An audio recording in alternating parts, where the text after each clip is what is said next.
Who I believe to be the true birthers of choosing beggars, it's entitled parents. Our first one is from Monkey Mayhem 1968. I'm writing this on my niece's account because of the new account filter. Me, male 47, and my daughter, female 17, live in Canada. There are many outdoor rinks in our area, and we have a favorite one because there are team benches, sturdy boards, it's zambonied by the city every hour, and it's just generally well kept. You can reserve an hour at a time on this sign-up sheet for $15, but it's free to skate as long as nobody is booked for that time.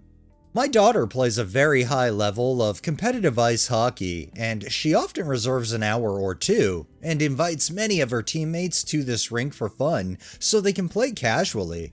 Around a week ago, my daughter, me, and 4 others from her team are about halfway through our reserved time. This group of boys, 13 to 14 years old, that nobody else knows, gets out of a vehicle and approaches the rink, put their skates on, and start skating, while passing and shooting pucks and leaving their sticks lying around, all in the way of my daughter's game. I showed them the clipboard with the sign-up sheet, which proves my daughter paid for these 2 hours, and calmly asked them to clean up their gear and wait 30 minutes until the schedule is clear again. One kid, entitled kid, looks at me and rolls his eyes, while turning his back on me, and his group does not stop getting in our way. I tell the girls to start picking up the stuff the boys keep leaving around the rink, and to simply just toss it over the boards into the mats along the ice. Entitled kid who rolled his eyes earlier starts complaining, and at this point his dad, entitled father, and his mom, entitled mom, have gotten out of the vehicle and asks what's wrong. The kid smirks at me, then whines to entitled father and entitled mother that he was trying to play hockey with his friends, but then a bunch of girls came and tried to bother them. I try to show entitled father and entitled mother the same clipboard, but entitled father immediately took the kid's side and told me to leave and come back later since he was here first. False, and that girls are too weak and fragile to play with boys. A few minutes later, a worker from the city comes by and shows entitled father that we in fact are entitled to the rink for the next half hour, regardless of who arrived first, since we paid for that specific time. Entitled mom suggested going to a different rink, but entitled father said, "No, I'll get these girls to leave." My daughter skates over and even offers the boys to join her game, so at least they're not in the way of each other. But entitled father and his kid keep spewing rhetoric about how young girls can't be good at male-dominated sports and how they have it so easy since they don't allow contact in women's hockey, and therefore the girls should just go home. But the kid's friends wanted to play, so he begrudgingly agreed, saying things about how easy this is going to be. I sat down on one of the benches. Entitled father and entitled mother sat on the other one. What entitled father and entitled kid failed to realize, A, these girls are all a part of the same high competitive team, and B, that because women's hockey doesn't use contact, girls have to solely rely on agility and puck control skills, whereas a major skill for men's hockey involves hitting to make plays. I guess this makes me an instigator, but I nudged her and her teammates to go extra hard on the team. Me, entitled father, and entitled mother watched half an hour of my daughter's team absolutely destroy these kids in every aspect of the game. Entitled kid started to get really angry and frustrated, and he decided to do something really stupid. The next time my daughter had the puck, entitled kid charged as fast as he could go and attempted to ram her into the boards. Instead, entitled kid ended up slamming knee first into the door. He got up immediately, then started screaming and crying about how it's not fair, and yelling at entitled father about going home.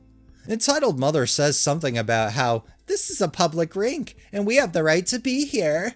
But the trio left in the car after swearing and yelling towards me, but a few of the entitled kids' friends stayed. My daughter's team and the remaining guys ended up splitting equal amounts of the group into 2 teams, and kept playing together fine until the next reservation. Apparently, this kid and dad duo have a history of getting in the way and blaming and complaining about women. Of the guys who stayed, they all mentioned that they're only friends with Entitled Kid because Entitled Father is their house league coach, and they don't share the same views about women's hockey. I'm not entirely upset about what happened now that it's in the past. I'm just simply baffled that there are still people that think women shouldn't exist in some sports, even if they're male-dominated.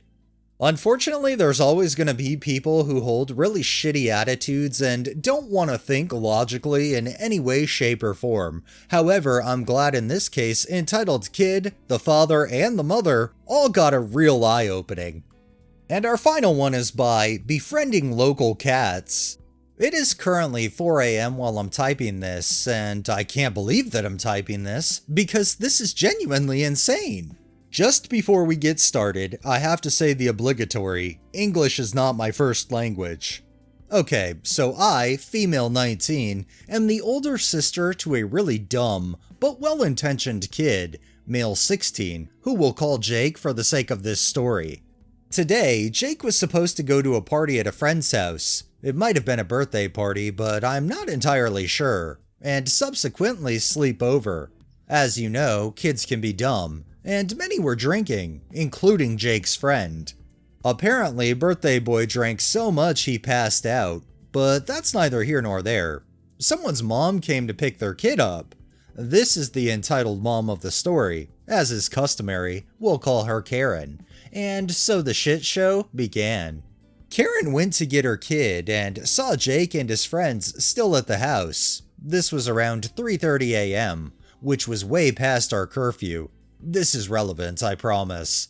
Karen starts freaking out, and the dialogue below ensues, which has kindly been translated from Spanish, and built the bits and pieces I could gather out of my frantic and tired little brother by yours truly. "What are you guys still doing here? It's late."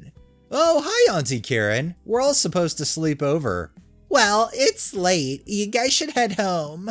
"Auntie, we can't. We're all supposed to be here. Our parents are asleep." "Yeah, my mom will probably freak out." "Well, I see birthday boy is asleep. You can't sleep over if he's asleep. You guys have to head home." "It's fine, Auntie. We all have permission to be here." "No, I'm the adult here, and you have to listen to me. I won't leave until all of you leave. Did I make myself clear?" "Yes, Auntie."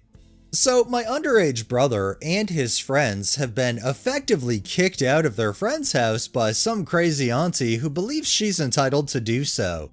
They all prepare to leave and start making arrangements on how they'll go about it.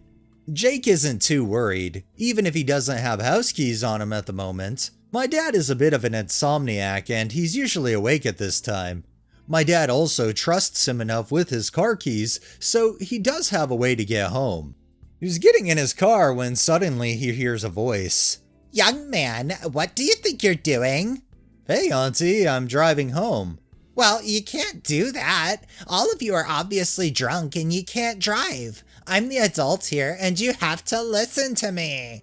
For the record, my brother was the furthest thing from drunk. Maybe his friends were, but he really wasn't.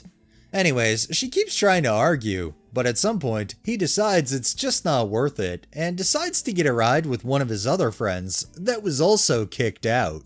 A very similar conversation took place, with the auntie accusing his friends of being drunk too, of not being able to drive home in the state they were in, and demanding they listen to her because she's an adult.